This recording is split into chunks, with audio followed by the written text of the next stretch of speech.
लिए सबको जय मसीह की। और मैं परमेश्वर का धन्यवाद देता हूँ कि प्रभु ने सुंदर समय दिया है कि परमेश्वर वचन से हम बात कर सके।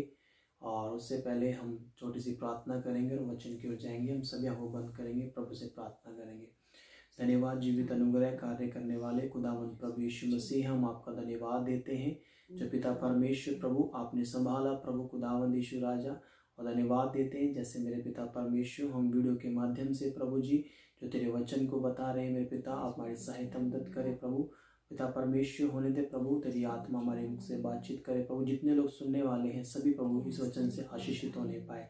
धन्यवाद प्रभु, सारी बातों को आपके हाथ में सौंपे धन्यवाद देते हैं, यीशु मसीह के नाम से मांगते हैं, आमीन। हालेलुया।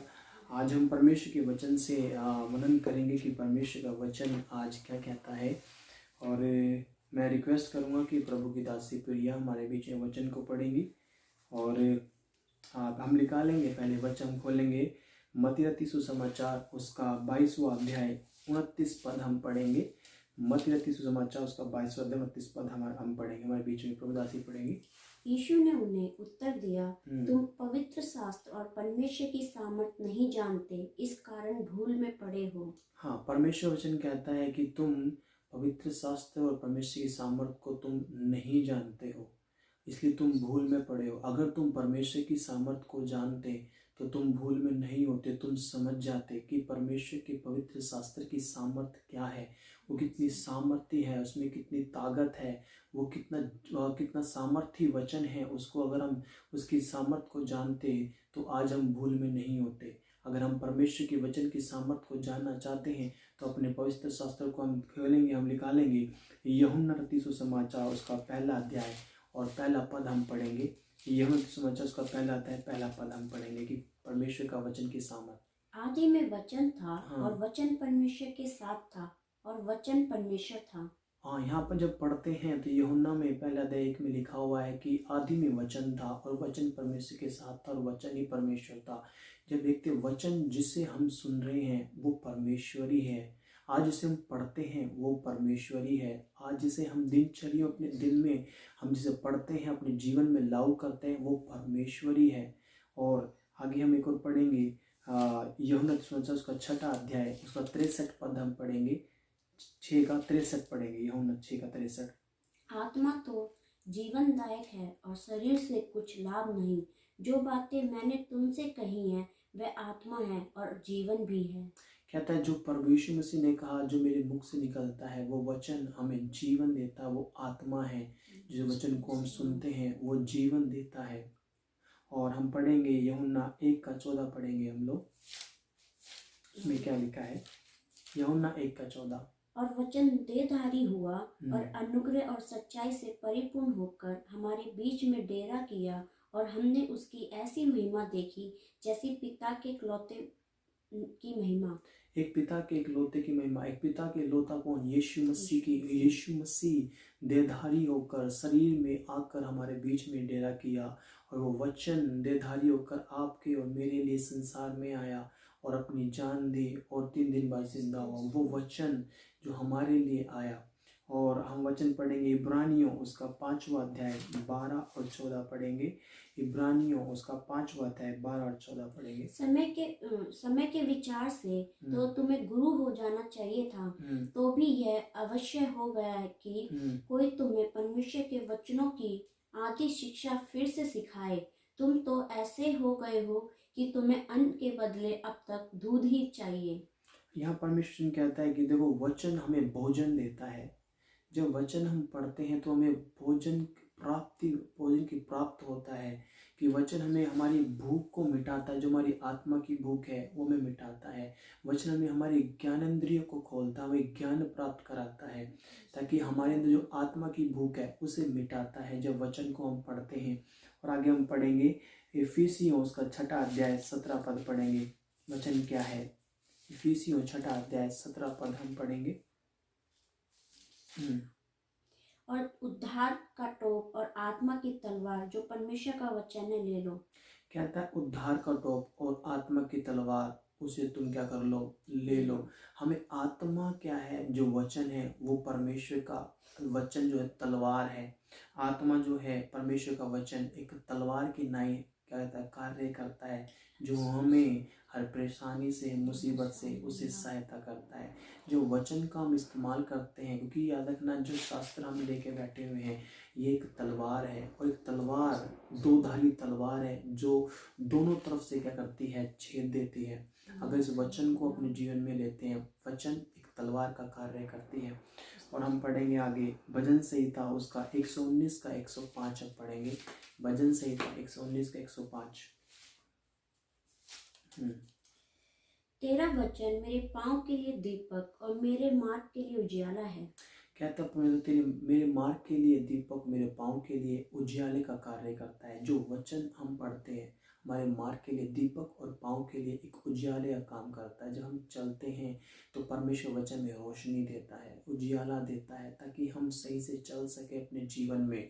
वह प्रकाश देता है हमें जो अंधकार होता है वो उसमें रोशनी का प्रदान करता है परमेश्वर का वचन। आगे हम पढ़ेंगे याकूब उसका 1 का 23 और 24 पढ़ेंगे हम लोग। परमेश्वर वचन क्या है, याकूब उसका 1 का 23 और 24 पढ़ेंगे। क्योंकि जो कोई वचन का सुनने वाला हो और उस पर चलने वाला ना हो तो वह उस मनुष्य के समान है जो अपना स्वाभाविक मुंह दर्पण में देखता है, इसलिए कि वह अपने आप को देखकर चला जाता और तुरंत भूल जाता है कि मैं कैसा था। परमेश्वर का वचन एक दर्पण के नाते हमारे जीवन में कार्य करता है। जैसे हम शीशा अपने जीवन में देखते हैं कि हम सुबह उठते हैं, शीशा देखते हैं, हम कैसे दिख रहे हैं कैसे नहीं दिख रहे, वैसे ही पवित्र शास्त्र भी एक दर्पण के समान हमारे जीवन में कार्य करता है। कहता है कि जो वचन के सुनने वाले हैं उस पर चलने वाले नहीं हैं, वो क्या करते हैं, आपको धोखा देते हैं। क्योंकि वचन को हम सुनते हैं और चलते नहीं हैं, वो उस मनुष्य के समान है जिसने अपना चेहरा दर्पण में देखा, शीशे में देखा और वो भूल गया मैं कैसा दिख रहा हूँ। लेकिन वैसे ही जब भी हम वचन को पढ़ते हैं तो वो हमें दिखाता है कि हम कैसे दिख रहे हैं। और इसलिए आगे हम पढ़ेंगे पहला पतरस उसका पहला अध्याय 23 पद हम पढ़ेंगे। पहला पतरस उसका पहला अध्याय 23 पद हम पढ़ेंगे। क्योंकि तुमने नाशवान नहीं पर अविनाशी बीज से परमेश्वर के जीवते और सदा ठहरने वाले वचन के द्वारा नया जन्म पाया है। वचन एक बीज है जिसके द्वारा हम लोगों ने जीवन पाया है, अविनाशी बीज जिसका कोई नाश ना हो सके। यीशु मसीह के द्वारा आपने और मैंने जीवन पाया है। यीशु मसीह ने कहा जितनों ने मुझ पर विश्वास किया है उन्होंने अनंत जीवन पाया है। वचन बताते हैं यूहन्ना 3:16 में लिखा है ना कि परमेश्वर ने जगत से ऐसा प्रेम किया, उसने एक लौता पुत्र ताकि जो उस पर विश्वास करे वो नाश न हो अनंत काल का जीवन पाए। वो हम जब यीशु मसीह पर विश्वास करते हैं हम नाश नहीं होते, हम अनंत काल का जीवन पाते हैं जो कभी खत्म नहीं हो सकता। तो उस बीज के द्वारा, उस वचन के द्वारा, उस यीशु मसीह के द्वारा जो अविनाशी है हमने जन्म को पाया है। और हम वचन पढ़ेंगे यिर्मयाह उसका 23वां अध्याय 29 पद हम पढ़ेंगे। यिर्मयाह 23वां अध्याय 29 पद हम पढ़ेंगे। 23 हाँ जी 23 का 29। यिर्मयाह उसका 23 का 29 हम पढ़ेंगे। 23 का 29 पढ़े।